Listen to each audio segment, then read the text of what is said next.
আমি মরিব যখন প্রথম শর্ত হলো আমি মরিব যখন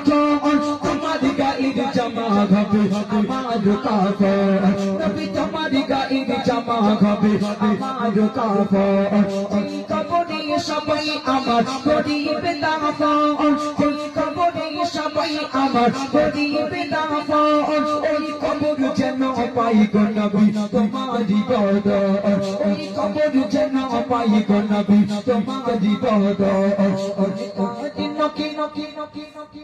মন কাঁদে নকিরি আসবে যখন আমার কবরে মন কাঁদে নকিরি আসবে যখন আমার কবরে মন কাঁদে নকিরি আসবে যখন আমার কবরে থাকবে তুমি সেই সময় আমার কবরের ধারে থাকবে তুমি সেই সময় আমার কবরের ধারে